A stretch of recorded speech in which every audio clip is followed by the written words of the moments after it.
Well,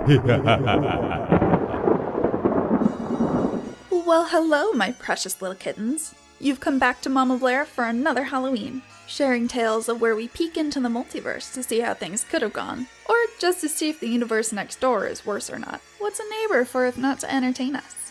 So this year, let's take a peek back into the SCP Foundation. But we have to be extra careful. Since the last time, they've been looking for little old me, and they've gotten pretty close. So, if I want to keep myself out of one of those containment cells, I have to be clever. Don't worry. Just making a minor adjustment, focus, a bit more power to the spell, and pop we go!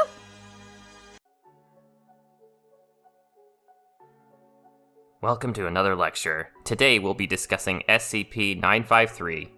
Recently, Foundation agents in the Extra-Dimensional Department detected a previously unknown anomaly, possibly thaumaturgical in nature, suggesting an entity was using it to spy on us. This entity appears suspiciously similar to 953. Until we know more about this anomaly, and, consider numbering it, I have been ordered to inform you of its possible variant in our universe. So take what you learn with a grain of salt. This should be the starting point as we try to study this new anomaly. What? I thought that would work. Just give me a second. I'll really pour on the juice. Okay, got it. We might have skipped ahead. Streaming from other dimensions can be a weird time thing. Wibbly wobbly and all that. Attention, Site-01. This is Researcher Eater coming from Site-42. I've sealed myself in a lab alone. I don't have much time left. We've activated the on-site nukes. As we attempted to study the anomaly, we believed it was trying to see into our site, but we were wrong. We were very wrong. Those exposed to the rift changed. At first, we thought they'd been infected by SCP-008, but it was something different, something that changed them to their core. They attacked everyone, biting, scratching. Others changed. We went into lockdown, but god damn it. Look, we don't know what will survive. The infected, overwhelmed researcher star, but you might be able to dig him out. People are hiding in the bunker, or trying 3688 if they can. Not sure if the bunkers can survive a nuke point blank, though. The rift might survive. God, I hope the blast seals it. But you have to contain it if it doesn't. It spreads faster than 008, and infects not only people, but reality itself. If this gets loose, it won't just affect people. It'll affect the whole world. Nothing will be spared. Look, we die in the dark so that you can live in the light. It's the Foundation's mantra. We knew what we were signing up for. We always knew what was going to happen. But it's a little harder to live it. To know you only have seconds left. But it's a good enough way to go. So I'm trying to transmit what we could get from the anomaly. It is transdimensional. One guy thought maybe it's pataphysical. Maybe you can make something of it. Make it count. Please don't forget us. Not the ones who die in the dark. And, do me a favor. Tell Researcher Albon. Tell her for me. Never mind. She knows.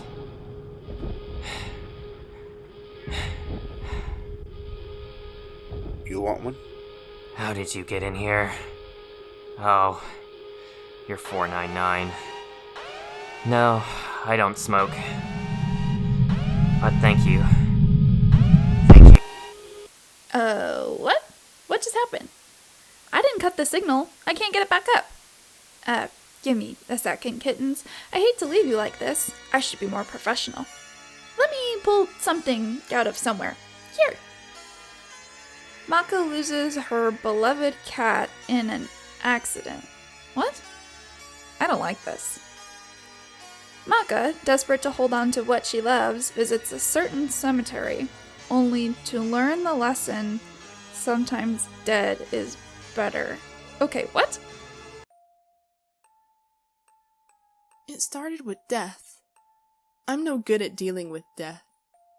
I lost my mom at a young age. The last thing I remember getting from her was my kitty, Blair.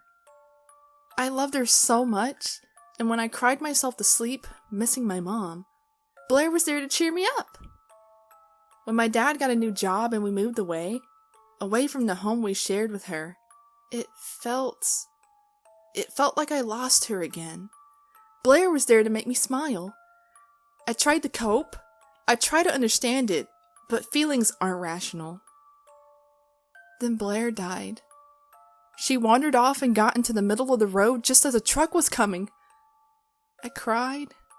I hadn't cried that much since Mom died. Blair was the last remnant of my mother I had. Blair cheered me up whenever I got sad, and now she was gone. That was when I heard a rumor from an old neighbor who was drunk and half senile. He told me the dead have secrets that they whisper, that they are gathering in a place beyond the woods. The pet cemetery, or a shrine to despair, as he called it. A place of sour earth, a place with great power that you pay for with pain and loss. A place where, if the dead are buried, they will not stay dead. I thought it was a dark joke or a ghost story, but the thought stuck with me. Every waking moment, I couldn't let it go. In my dream, I could even see the path I needed to take. What if it's real? I couldn't let go. I had to try. During the full moon, I snuck out and carried Blair's remains. And to my surprise, my dreams were right. I found the path that led through the woods. I found the abandoned burial ground. I was desperate. I dug into the cold dirt with my bare hands until I could bury her. I dug like I was possessed. Everything became a flurry of emotions and actions. In the moonlight, she was buried, and I left without a second thought. Tired. So tired. I collapsed onto my bed. I didn't sleep well. I dreamt of something dark, of crying, some twisted voice crying out for their mother. If I close my eyes, I think I can hear the cries. I woke up, and Blair was there. She wasn't the same. She was different. My dad thought she might be sick or... I don't know. He tried to take her outside. She didn't like that. She scratched him, and she bit him. I don't know. It happened so fast. The next thing I knew, Dad was on the floor bleeding from his neck. I tried, but there was nothing I could do. I froze. He was so cold, and I just froze. Stuck on the floor watching him for... I don't know how long. I only noticed time had passed when I saw it had gotten dark. I should have done so much, but I just couldn't lose anyone. I carried him to the woods and to the burial ground. I buried my father. I ran home tired. I screamed, I threw up, and I collapsed. When I woke up, I thought it was a nightmare. I thought it was all just a bad dream. Dad came back. Blair came back. I don't know. I don't know what I did, but I know I did something. It spread. Everyone started coming back. I didn't know. I'm sorry. It's happening everywhere now. I'm sorry. Maybe dead is better. What the hell? First, not a fan that my variant is dead. Second, what the hell? What the actual hell? Why is the multiverse suddenly littered with zombies? Okay, where's that remote? Okay, let's turn on the boob tube and do a quick look.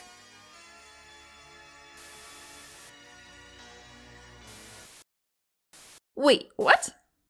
Zombie, zombie, more zombie, zombie, zombie. Hello, beautiful. Moarte seems the same. Why is the multiverse suddenly infested with zombies? Mother. Excuse me. I know I'm a mommy, but I am no mother. Also, what are you? Mother, you created me. I'm not the most attentive person, but I would know if I gave birth. Your power, your magic, flowing through the rift, colliding with the energies of the multiverse, onto the remains of something floating in the seams of the multiverse, giving me a new life, a mind, a desire, a hunger. So, my magic, trying to open the rift, mixed with those weird energies, hit the corpse of something in between universes, and gave it new life. I woke, trapped with an endless hunger. I reached out to the alike, to those who I could touch. You mean infect? Those people Soul said were exposed to the rift. The burial ground? Everything else? My mind reached out across time and space. The before and the what will be. Wibbly wobbly. Some of this hasn't happened yet, but will. And has.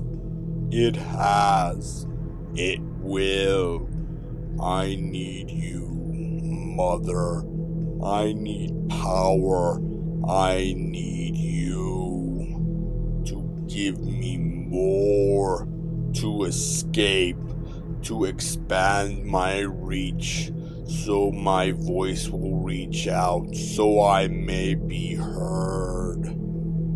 You want more? I saw 2 worlds go to hell, and the others are going to have a hell of a time just trying to survive. And you want to do it more? I'm not giving you an ounce more of my power. Mother, I am already taking it. Have you not noticed me? Your power in this home, this nexus? Let me reach you the moment I was born. I'm drawing your very life. Your mind will join mine. You will be the queen of these new worlds. Soon I will have enough power to be by you. Soon I will have the power to reach out everywhere, even those watching.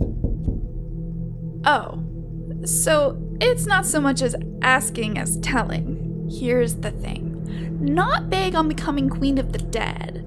I might be able to stop some of the things that will happen if I stop you now. Okay, you want my power, you want my life. You can have it. I've got 9. Just a little warning, it can be a tad explosive. I'm betting if I can open the rift, I might be able to seal it, and maybe destroy you. I can destroy you, Mother. Do not make me. Promises, promises. Now, kittens, Mama Blair has to take out the trash. Have plenty of unpleasant dreams, and if I can scrape by, I'll see you next year. Pumpkin, pumpkin, Halloween cannon!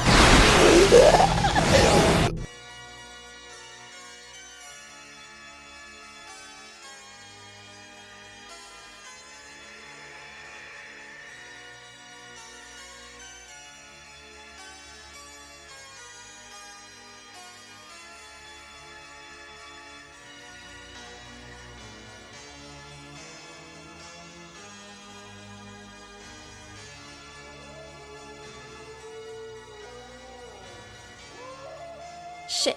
Ugh. Might have gone overboard. And I did lose a life. And now I have to rebuild my house. Happy Halloween to me.